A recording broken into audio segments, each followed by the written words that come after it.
Hello, boss. Hiya, Nora. Hi, Eddie. Afraid you were going to be late.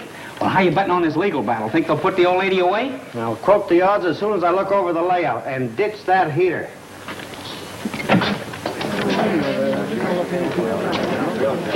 Hi, Mr. Denham. Oh, good morning, Mr. White.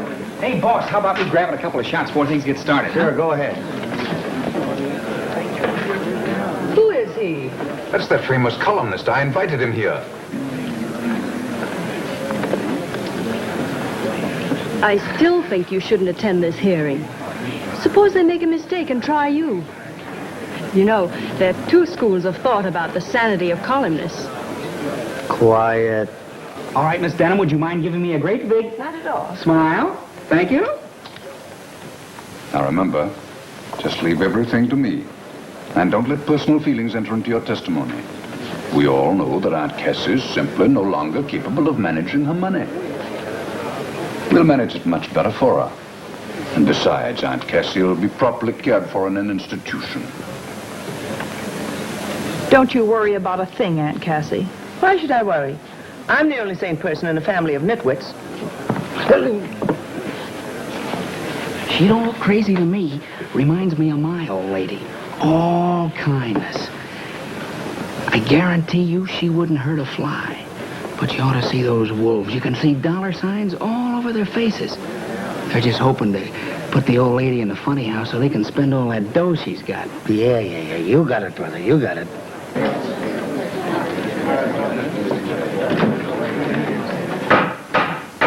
Hear ye. The Honorable Supreme Court in and for the County of New York is now in session. Judge Moore presiding. We will proceed with the sanity hearing of Miss Cassandra Denham.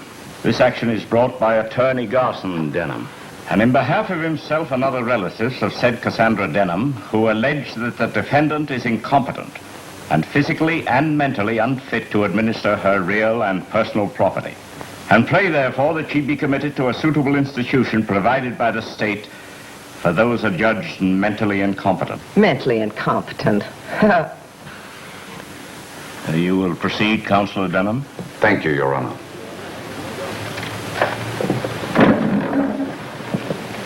With your permission, I'll call the defendant in this action, Miss Cassandra Denham. Yeah.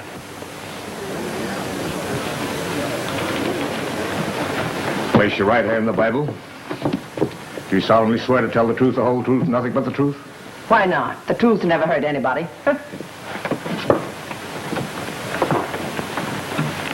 Where is your attorney? Why should I spend money on an attorney when my only opposition is my nitwit nephew?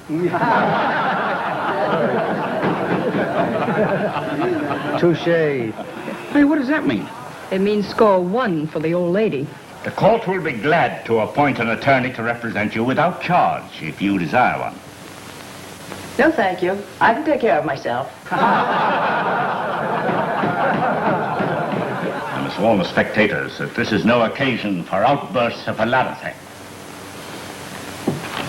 Go ahead, Counselor. Thank you, Your Honor. What is your name? What is my...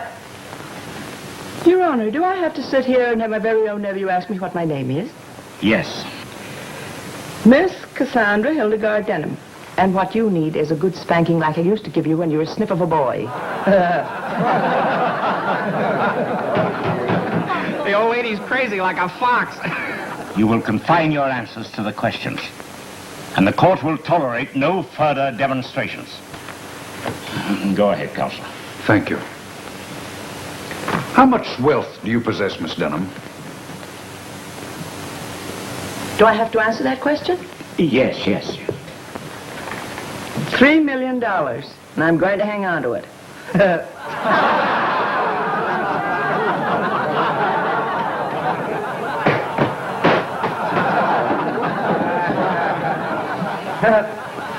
Another one of those things, huh? Yeah, what? What you just said before, you know, a touche. Yeah, you said a double. Yeah. I warn you, Miss Denham, to confine your answers to the questions. The alienist cooperating with the court will disregard irrelevant flippancies on the part of the defendant. I trust this is understood. Where do you keep your money and securities, Miss Denham? Wouldn't you like to know? Now, this is my last warning. One more outburst on the part of the spectators in the courtroom will be cleared. Now, you will answer the question. I refuse to answer on the ground that my money is my own until you decide it isn't. And in the meantime, it's none of his business. There's the smartest crazy woman I ever saw. Your objection is well put. You needn't answer. Thank you, Your Honor. Miss Denham, would you say that you were eccentric? I live my own life, if that's what you mean. Did you or did you not recently give $500 to a man you'd never met? A total stranger. Not exactly a stranger.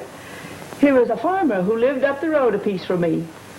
He was about to lose his farm, and I gave him the money so he wouldn't lose it. Did you demand any security for this gift?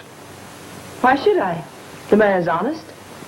I thought he'd sleep better without a mortgage hanging over his head like Damocles' sword. But you did give this man $500 with no security whatsoever. Yes. Yes.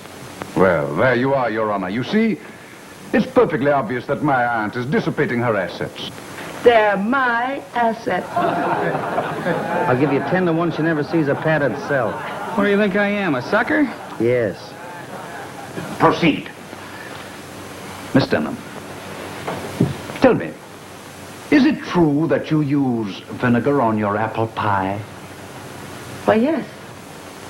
Explain to the judge and the alienists, if you will, please, just why you doused vinegar on your apple pie. Gladly. That fat cook of mine makes them too sweet. She's done it for years. She wants to put weight on me.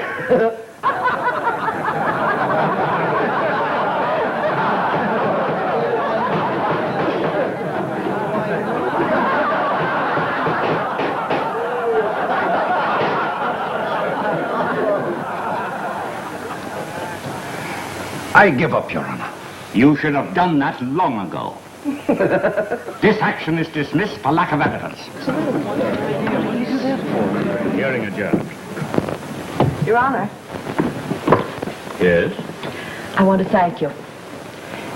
And if you ever come my way up in the mountains, drop in and have some apple pie. Without vinegar. Thanks. Yeah, maybe I'll do that. But I like vinegar on apple pie.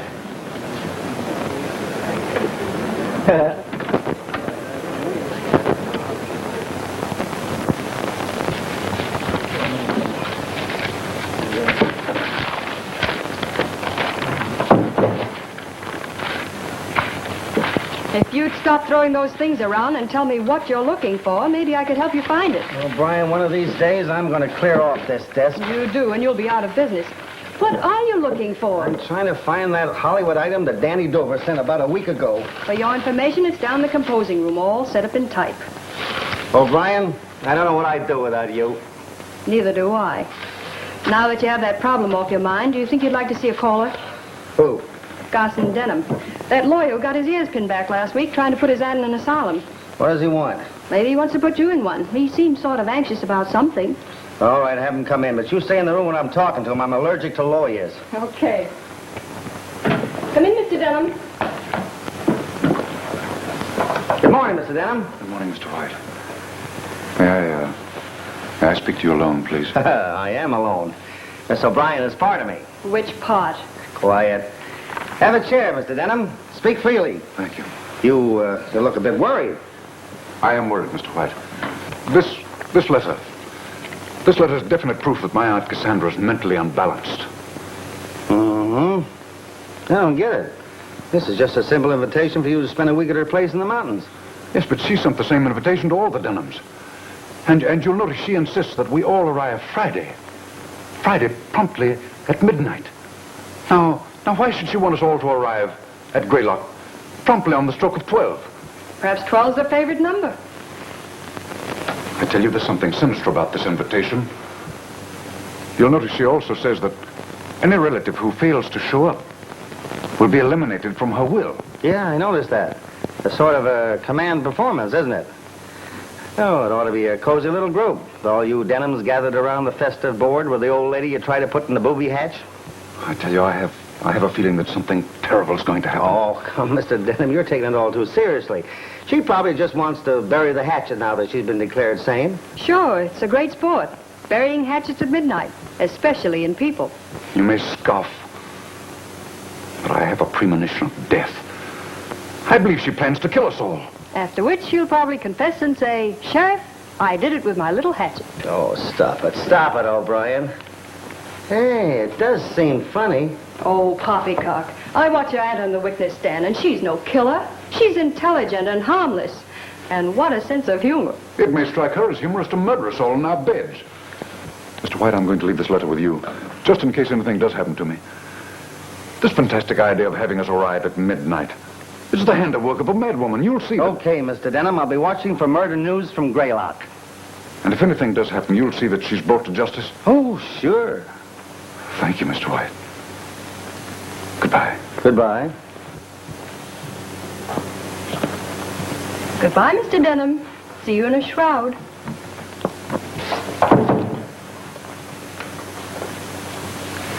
Well? You know, this has all the elements of a swell murder mystery. Greedy relatives try to toss wealthy aunt into the booby hatch so they get hold of her money. Wealthy aunt outsmarts them and is declared sane. Then she invites them all to her place in the mountains to spend a week and tells them to get there exactly at midnight. Midnight. That midnight angle intrigues me. Forget it. How about your stuff for tomorrow night's broadcast? Midnight. Now, why should she insist on midnight? She probably saw the cat and the canary. Now, will you please go back to work? Okay, O'Brien, you slave driver. Here's the lead for the broadcast. See, I'd like to sit in on this little gathering. You know, it ought to be funny. I wonder if I drove up there in my car to Greylock. Oh, well.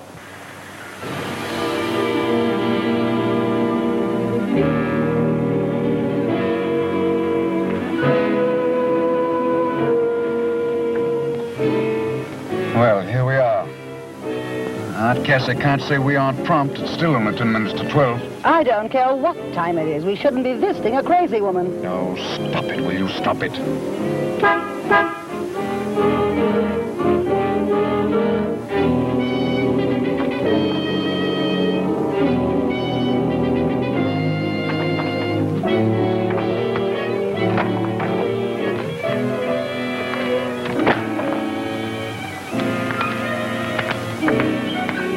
Oh, good evening, Eric. Evening. Any of the others arrived yet? Not yet. Well, I guess we might as well go along in then. Guess you had.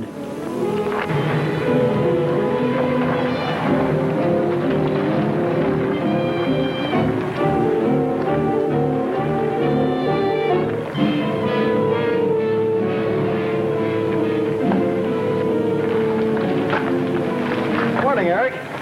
Ain't morning. If 'twas, you'd be too late. Too late for what? Too late to be murdered, no doubt. I tell you, Larry, I don't like this. After all, Aunt Cassie is your father's sister. And as your father's widow, I think I ought to tell you that... That father was a bit balmy. Yes, Mother, I've heard all that before. Well, you mark my words. Oh, please, Mother, do we have to go through that again? Better go on in if you want to be with Miss Cassie when the clock strikes midnight.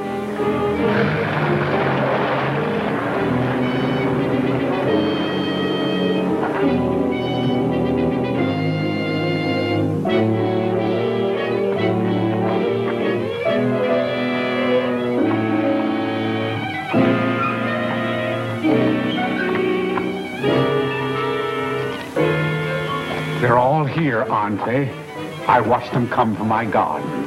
Yeah, they're all here. Fine. Fine.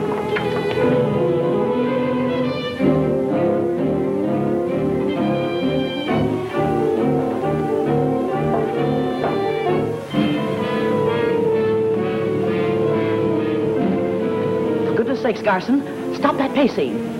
You're making me nervous. Nervous? How do you think I feel? You should feel nervous. You started this whole thing, getting us to sign that complaint against Aunt Cassie. That's right. Blame me for everything. Of course, you'd have been highly pleased if I'd succeeded. Naturally. But you didn't. And now we have to spend the week in this ratty old mansion. It isn't compulsory, you know. You can leave any time. Sure we can. And have Aunt Cassie cut us out of her will. You'd love that, wouldn't you? No thanks. We're staying. Well, I'm hungry. I think I'll see if there's anything good in the icebox. Tom Denham, don't you dare leave this room. How can you even think of food when we're all in danger? What danger? Why, Aunt Cassie wouldn't hurt a fly.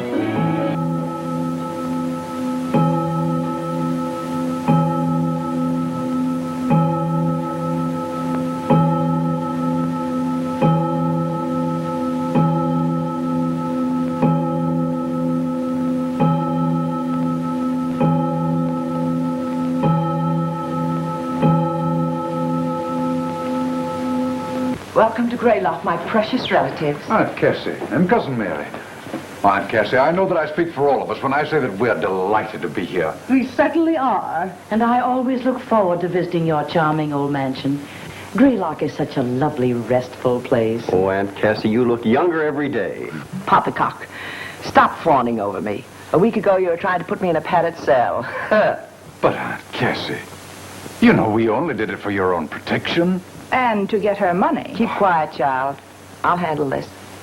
I've been protecting myself for 40 years. Since I was 25. I've done a pretty good job of it. So let's forget about protection and, sit down, everybody.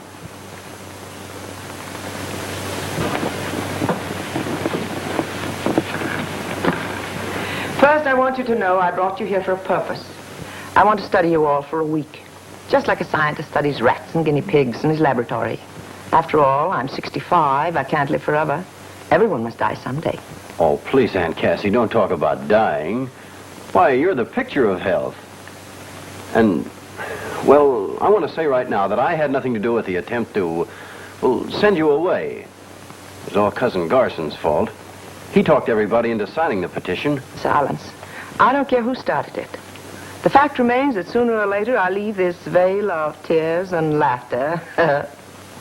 And when I do, I leave $3 million. The bulk of it will go to the one I find most worthy. Which means, of course, I leave it to someone in this room. The worthiest of an unworthy lot. But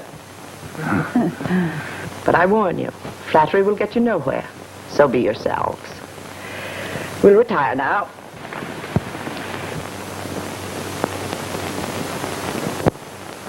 Breakfast will be served at 8.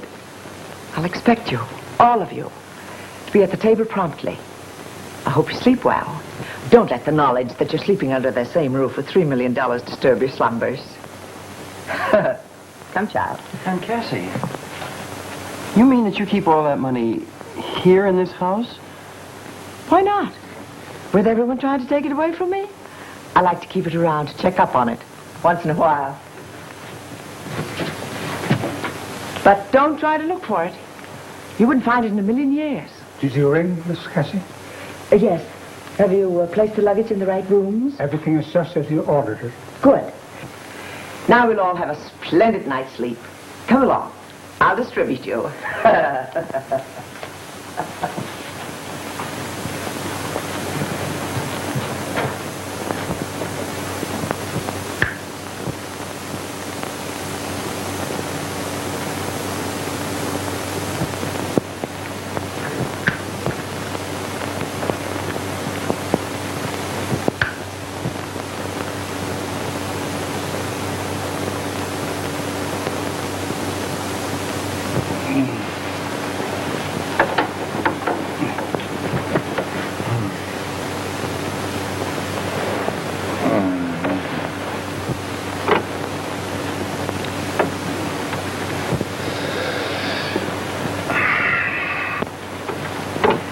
For goodness sake, quit threshing around like a hooked fish and go to sleep. Oh, I can't sleep. I've got too many things on my mind. Of course, you wouldn't understand that, not having any mind to speak of. Well, I like that. You dragged me away from home to spend a week in this dreary museum, and now you insult me. Where are you going? To get a book from the library. Have you any objections? No. Go ahead.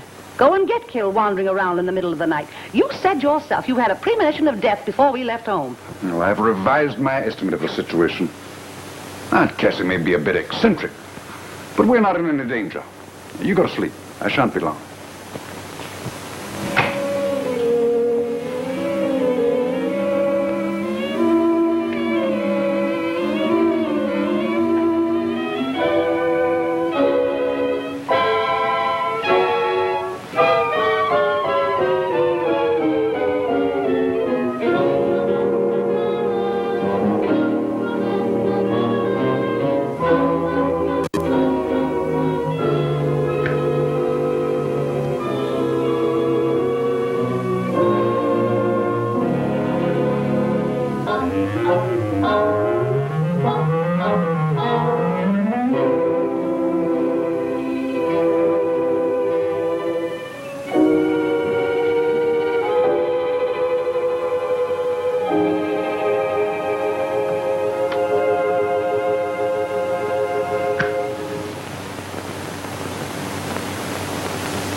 Mr. Bob, ain't no use in digging in pulling on covers. You got a telephone to answer. Wake up now. You certain is asleep in this man? Oh, give me those covers. Your big trouble wants you on the telephone.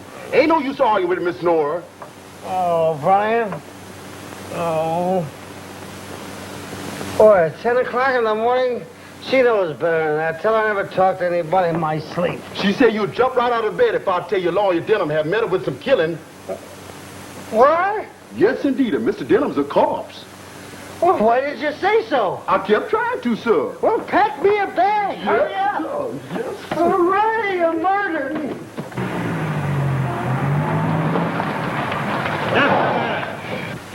You can't come in here. I think you're wrong, officer. My press card. My membership card in your lodge. Sheriff's Association. Here, you might as well look these over, too.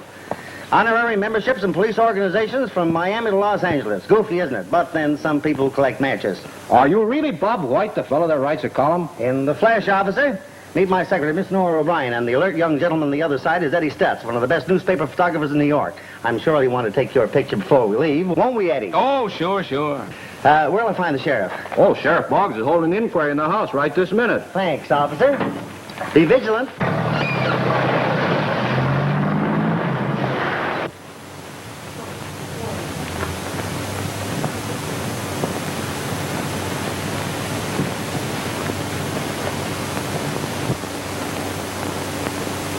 Somebody in this room killed Garson Denham with that knife, and I propose to find out who did it. Why don't you get on with it instead of walking up and down talking your head off?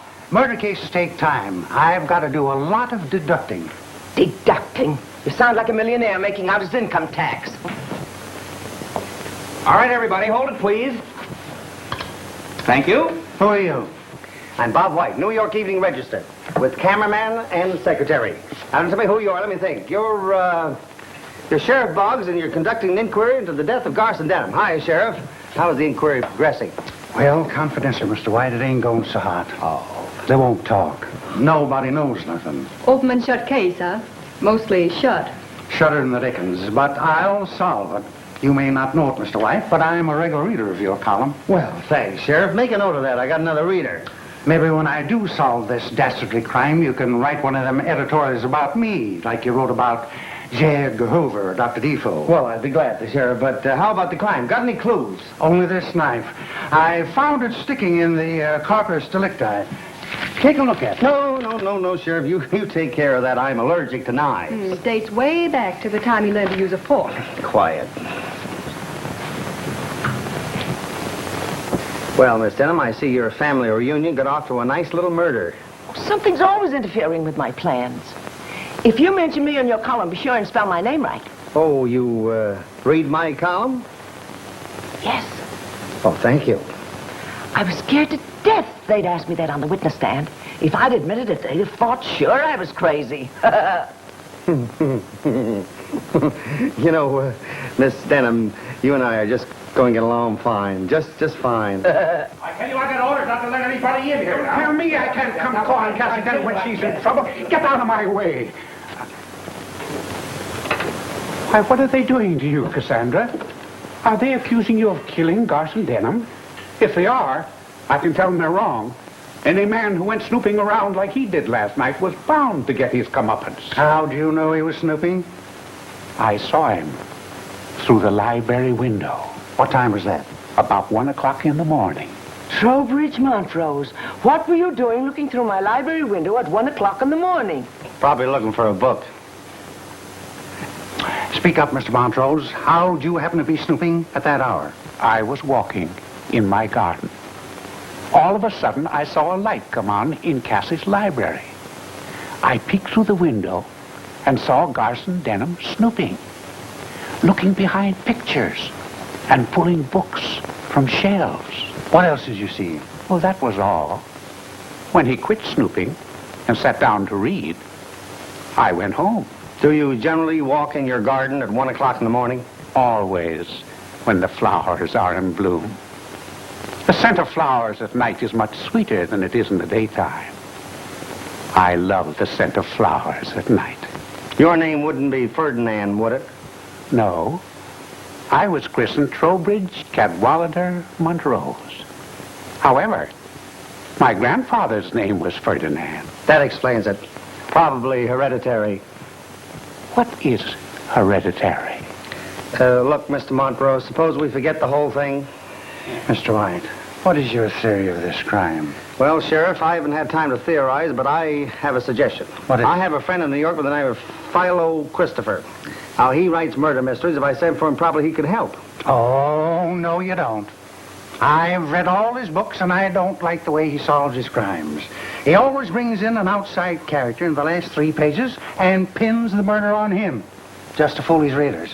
Nobody's going to pin this murder on an outside character. Somebody in this room killed Garson Denham, and I'm going to apprehend the guilty party. An admirable determination, Sheriff, and well put. In the meantime, we'll go to the village and arrange accommodations. You'll do nothing of the kind. We have plenty of empty rooms here, and you're welcome to stay.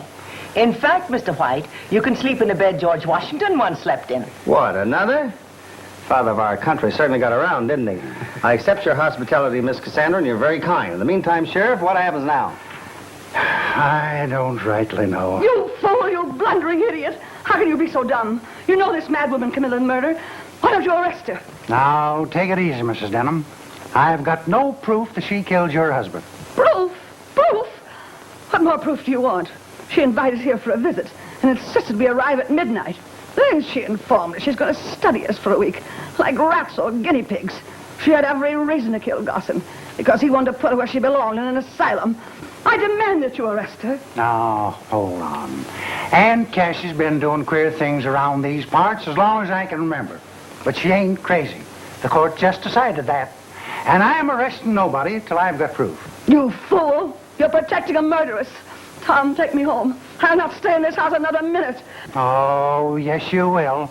Nobody's leaving Greylock till I apprehend the killer. Tom, take me to my room. You all heard what I said. Nobody's leaving the grounds until this crime's cleared up. I'll have men guard the place day and night. That's all for now. Well, what about me? I live next door. You can go home. My men will keep an eye on you. Maybe after you get unpacked, you'd kind of like to talk this case over before the coroner gets here. Thanks, Sheriff. I'll be glad to. Seton, see that the press is made comfortable. Yes, ma'am. Come, Mary. I don't like this, Sherlock. I'm scared stiff. Chin up, Watson.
Hi, honey, all unpacked? Just about. Charming old place, don't you think? Yes. Wonderful view from that window. Have a look. Yeah?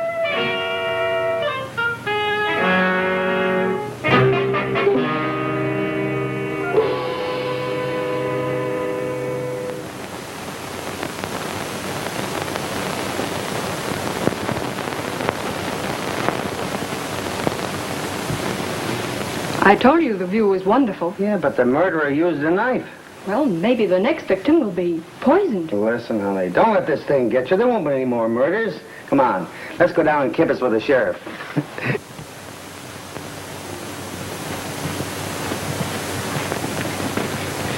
Hi, Sheriff. Any fingerprints? Nope, can't find any. Take a look. Oh, thanks. You see any? Come on, Sheriff. Give me a shot of you holding the knife. A little higher. Hold it. Thank you. Has the corpus delicti been removed yet? Nope, it's still in the library where the coroner left it. The undertaker's coming from the village. Do you mind if I take a look at it? No, come on. You better stay here. This is not for you. I'm a newspaper man. I can take it. Hey, wait a minute. That ain't Garson Denham.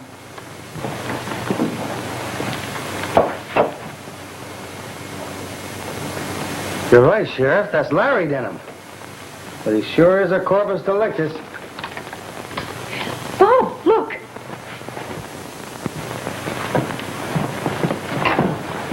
Whoever knocked him off must have come in the window. You're a smart fella. No signs of anybody. I'm going to round up everybody and question them. They can't do this to me, killing a man in broad daylight, and I'm right in the next room.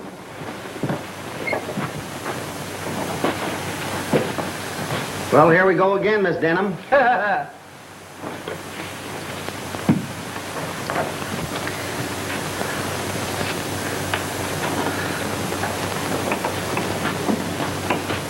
What happened? Have they found the murderer? Well, if he hasn't, my bathwater's getting cold for nothing. Be quiet.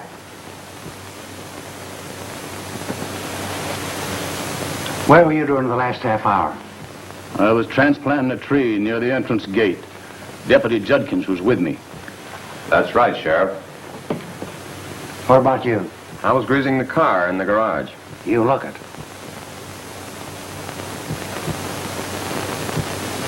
What were you doing? I was making apple pies, and I'll never be done for dinner at this rate. You got an alibi? I was counting the laundry. The cook saw me.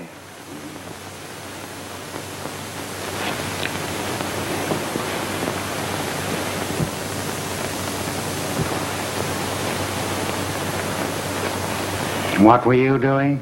I was spraying roses in my garden. That's what he was doing, Sheriff. I saw him mix the spray. So did I. Poison. I always use poison in my rose spray. It's certain death to insects. Where are you, Miss Cassie? I was running my bath. What's the matter? I left the water running to ruin everything. Oh! Stay right here. One of you boys run upstairs and turn off Miss Cassie's bathwater. Sit down. Anybody with you while you were drawing this bath? Yes, I was. Oh. For a moment, I thought I had something.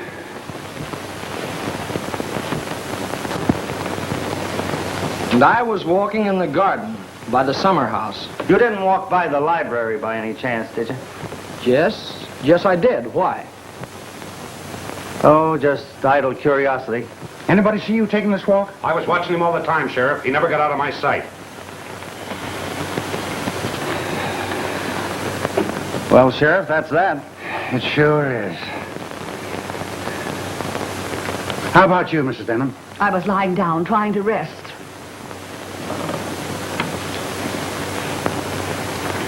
Where's Larry? Sheriff. Where's Larry? Well, you see, Larry's not here. you're right, ma'am, he ain't. He's dead. Dead? You mean Larry's been murdered? Yes, not only that, somebody stole the other corpus delicti. I told you to arrest her. I warned you this thing would happen. Woman is mad. She'll kill us all. Larry. My poor Larry. What do I do now? Well, did you call the coroner? No, I plumb forgot it. One of you boys called the coroner right away. That's all for now. What I said about nobody leaving the grounds still goes. Hello, Mary.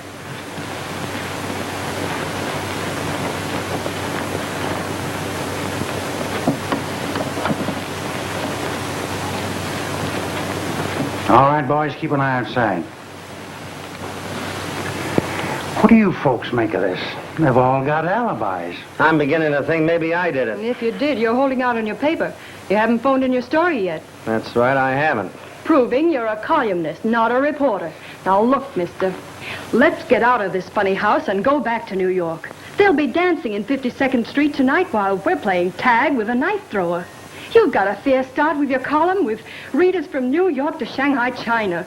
Why take a chance? Relax, beautiful. Nobody's going to harm me. I'm the handsome young juvenile in this story. He never gets hurt. Now, you be a good girl. Get the editor on the phone and give him enough stuff for a flash bullet. Tell him I'll send in a follow-up story in an hour. Okay. Say, Sheriff, do you suppose we can do a little snooping in the library there before the coroner gets here? Oh, I guess it'd be all right if we don't disturb nothing. Swell.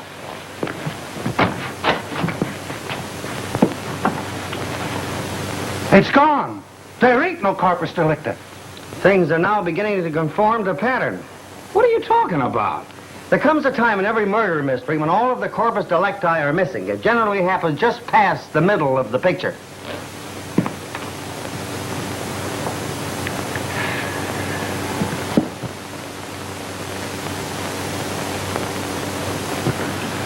I know how you feel, pal. This thing's got me stumped, too. But we'll both keep trying. We'll think it out together, eh, pal?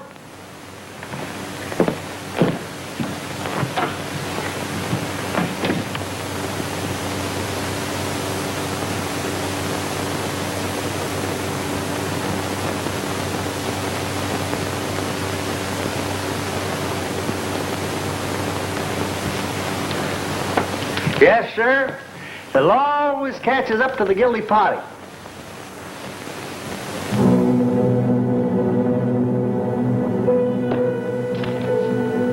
Leave Greylock at once or you will die.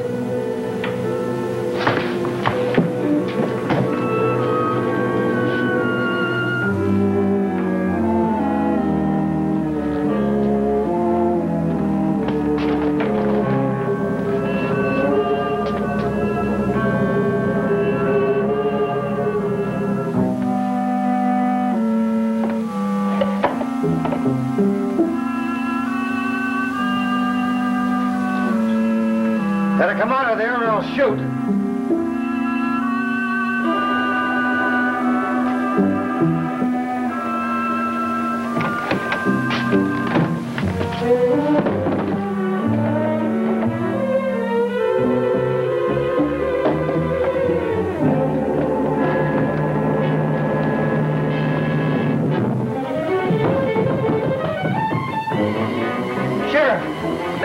Your shirt. Never mind my shirt. I just found the bodies. Where? Fell out of a closet in my room. Lead the way.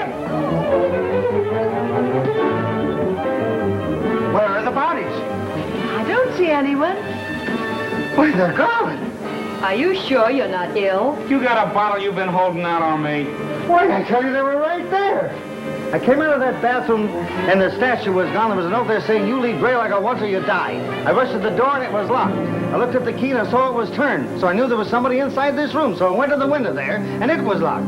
So I grabbed my pistol out of that drawer. Then what? And I pointed right at the door and I said, "Come out of there and I'll shoot." But they didn't come out. So I went over to the door like this. And I pulled it wide open.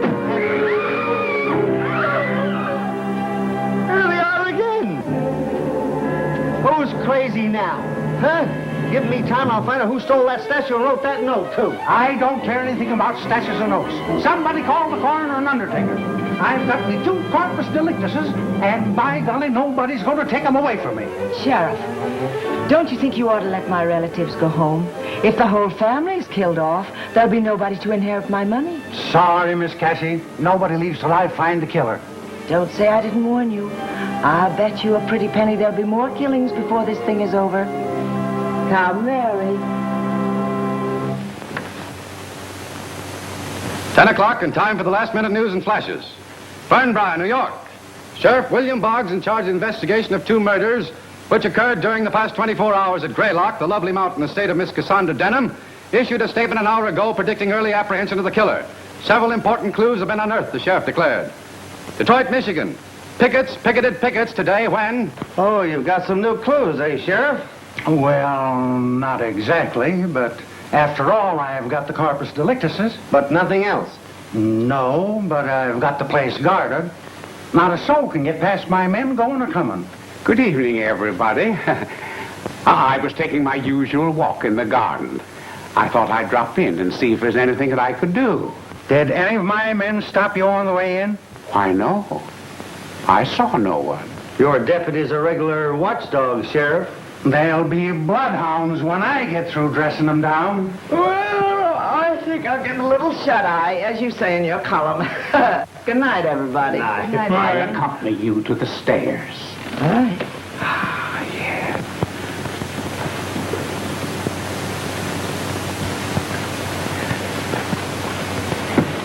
Cassie,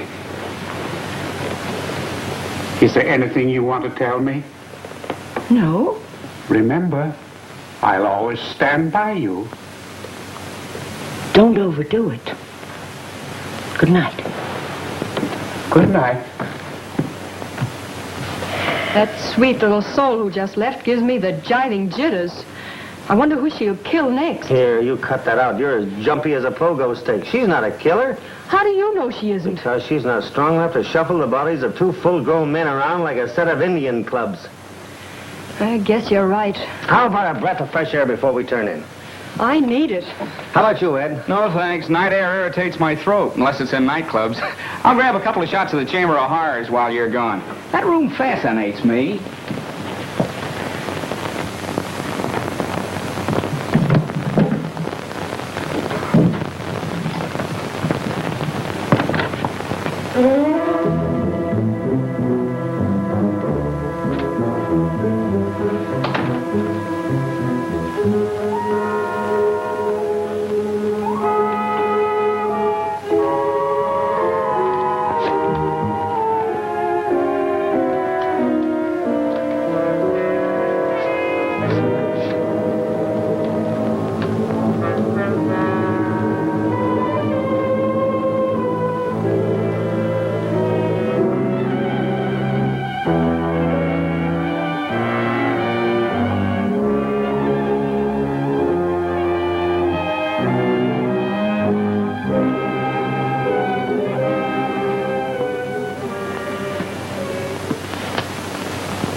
Oh, it's you. Did you get a good picture? I never miss. That's fine. If they look anything like me, I'll buy a dozen. Oh, that is, if the price is right. Look, Miss Cassie, are you nuts? The law says I'm not. Then why are you wandering around in this subway? Looking for a new victim, I bet you. You think I'm a murderess? If you ain't, why are you here? Can you keep a secret? I'm a newspaper man. Answer my question. Sure, I can keep a secret. Follow me.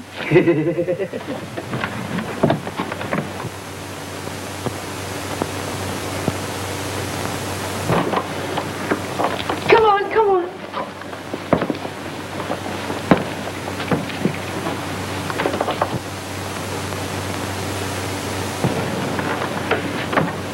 I don't suppose you've seen many $10,000 banknotes in your day, have you? $10,000 banknotes? Look, Miss Cassie, I'm lucky to cast my peepers on a double sawbuck, meaning 20 potatoes, meaning dollars to you. Well, here are 200 of them. 2 million in currency and 1 million in securities. I want you to hold all of them for me for safekeeping. Me? Carry $3 million around with me? Lady, now I know you're crazy. No, I'm wise. Whoever is committing the murders is after my money. And it's someone who suspects I keep it in the library. Otherwise, why would Garson and Larry have been murdered in the library? Sounds reasonable. It is reasonable. But if you keep the money and the securities hidden safely in your camera case, no one will suspect. And I won't tell a soul.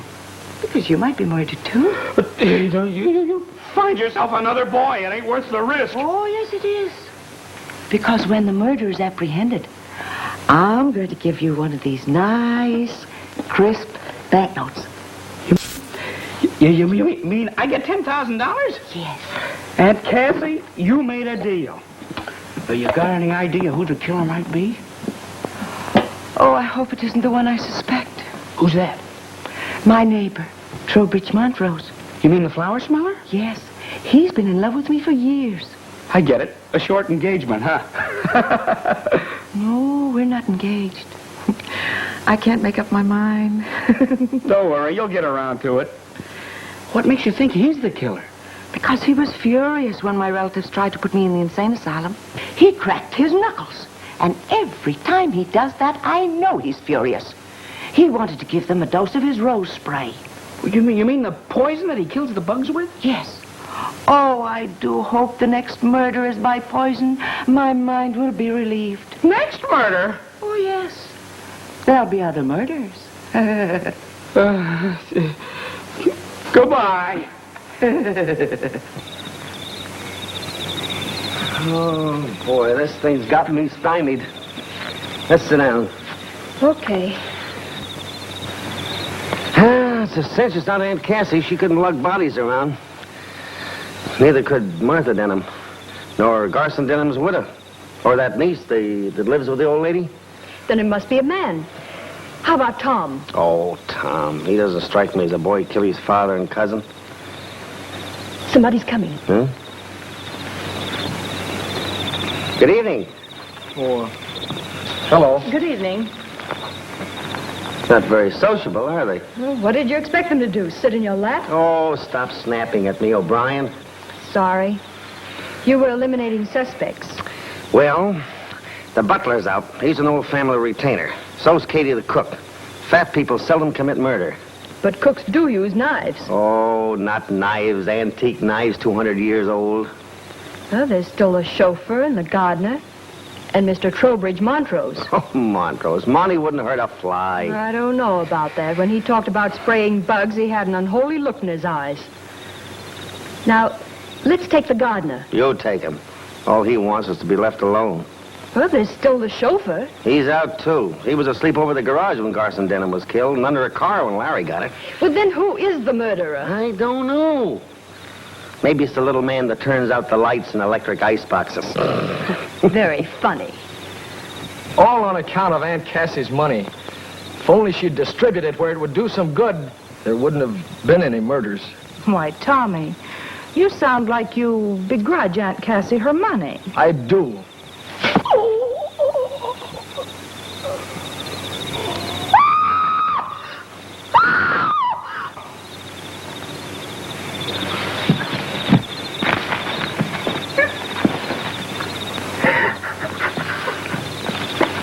He's dead. Who did it? I don't know. We were sitting here talking when all of a sudden he groaned and then I heard someone run away. Come on, boys, let's have a look around. We'd better go in the house.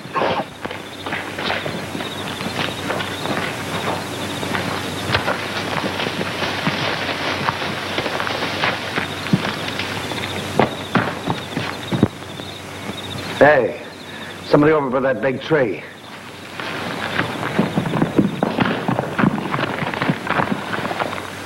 Nobody here. He didn't climb up. Yeah, but we saw him go behind the tree. Maybe he kept right on going with the tree between him and us. Maybe you're right. Well, I guess that's that. I'll see you later. Come on, let's go.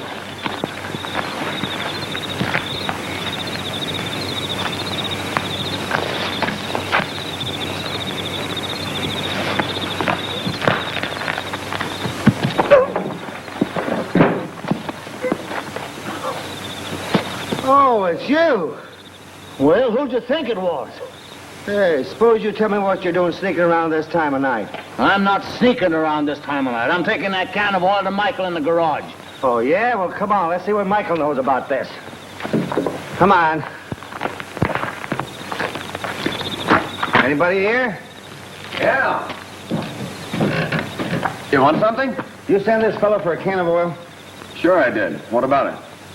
Well, for your information, there's been another murder. Someone just killed Tommy Denham. Young Tommy? That's why I tackled you in the garden. Wouldn't you know it?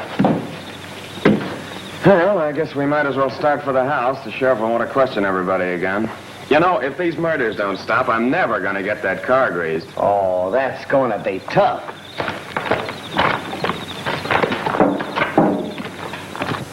It's the same thing all over again. Everybody was everywhere else except where the murder was committed. Somebody's lying.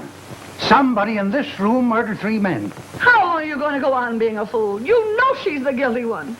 I almost wish you were right. I'd confess and get it over with. It's all because of my money. If I thought I could expose the murderer, I'd destroy Greylock and all my wealth this minute. Cassie, what are you saying? I mean it. Sheriff, I wonder if I could have a word with Miss Cassie alone. Sure, go on. Thanks, Sheriff. Miss Cassie, would you mind stepping into the library for just a moment? Not at all.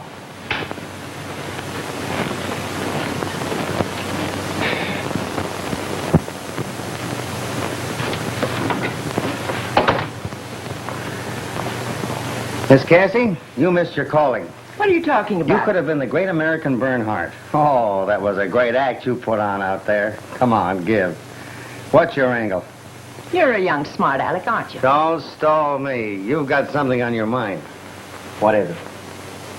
Well, to tell you the truth, I've been toying with a surefire plan to track the murderer. How? I've been living in this museum piece for 65 years. I'm sort of tired of it. Its sliding panels and hidden passages give me the horrors. Sliding panels, hidden passages? The place is honeycombed with them. The old shack was a headquarters for the colonial spies during the Revolutionary War and a station for an underground railroad during the Civil War. I tell you, Mr. White, every time you touch a wall in this place, it's liable to jump at you. Underground. Yeah. Then maybe the murderer is hiding in one of those secret passages now. He might be. But if he isn't, my plan is still good. I'm going to set fire to Greylock. You're going to do what? I'm going to burn the old shack down. You see, whoever the killer is, he or she is after my money. Until today, I had $3 million in cash and securities hidden in this house. Today, I removed it. Your photographer has it hidden in his camera case. You mean to say Eddie's got $3 million carrying around with him in the camera case? Yes. But if your money is safe, Miss Cassie, why burn the place down? Because the murderer will give himself away if he thinks the money is going up in smoke. The house means nothing to me. For 65 years, it's had me hanging on the ropes. I learned that bit of slang reading your column. But listen, that's arson. Arson? No, it isn't. I've no insurance. I'm not cheating anybody. I'm just lighting a bonfire to take a great load off my shoulders. Oh, but it seems such a shame to destroy such a lovely old place. Oh, patient Tosh. If I don't burn it down, we'll all find ourselves in the cemetery. Besides, the upkeep of the old shack is terrific. What do you say? Will you help me? Well, okay, what's the setup? You get everybody outside on some pretext. Leave the rest to me. Keep your eyes open. And the first one who makes a break for the house is the murderer. So long, Mr. White. Hey, what do you mean, so long? Keep your eyes open. I certainly will. So long, Mr. White.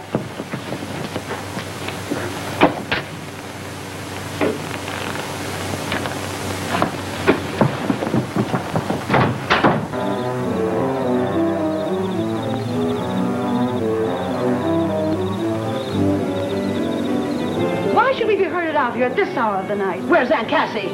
Calm yourself and don't ask questions. Hey, look!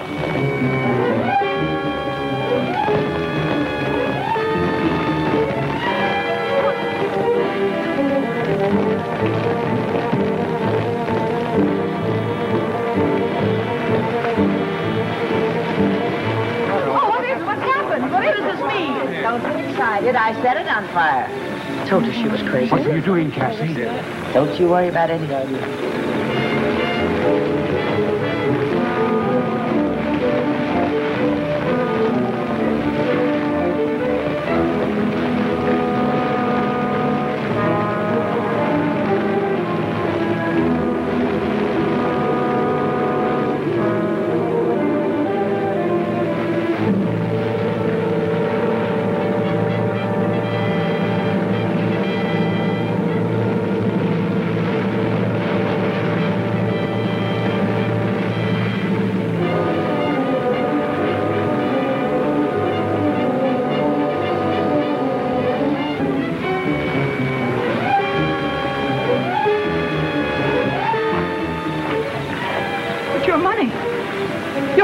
In there.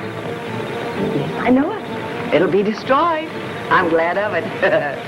Money is a curse that breeds evil.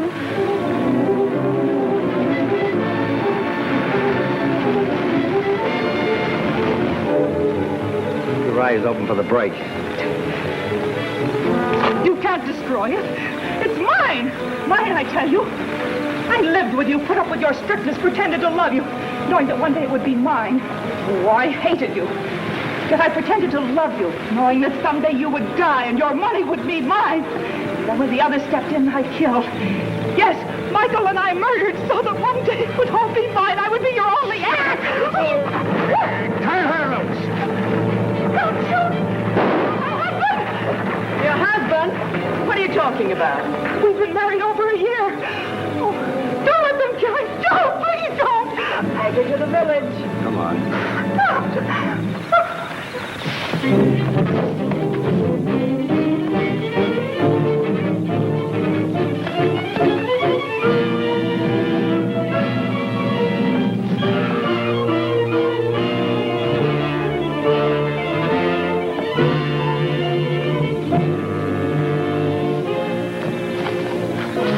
Where is he?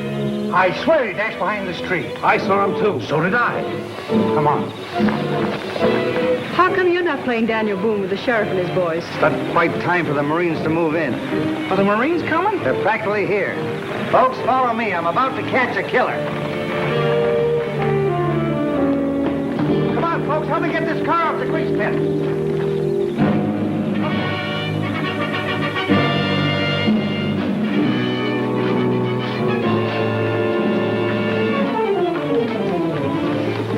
Stand back, folks. The model will have to do a little shooting.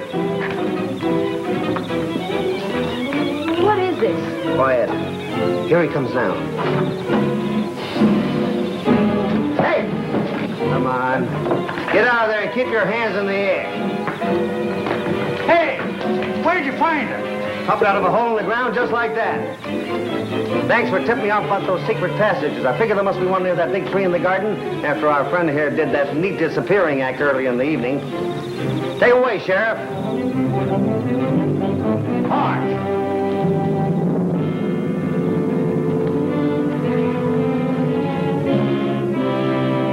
Trowbridge, will you marry me? Cassie, do you mean it? Of course I do. I've got to live somewhere now that Greylock's no more. Maybe we can wake up Judge Hoskins and get hitched tonight. Darling. Love is in the air. Come on. Here's your money, Miss Cassie. And if it's all the same to you, I'll have my 10 G's at this moment.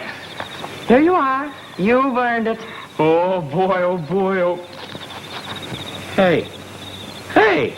Hey, this is Confederate money. It ain't worth a penny. I guess I'll forget to tell you all. I'm one of the Denhams of Virginia, from the deep south. Trowbridge, darling, you have enough real money for both of us, haven't you? Ample, my pet. You better have. You've been taking care of the old shack and all my relatives for 20 years. Well, what do we do now? I don't know what you're going to do, brother, but I'm going to do this. Okay. Hold it.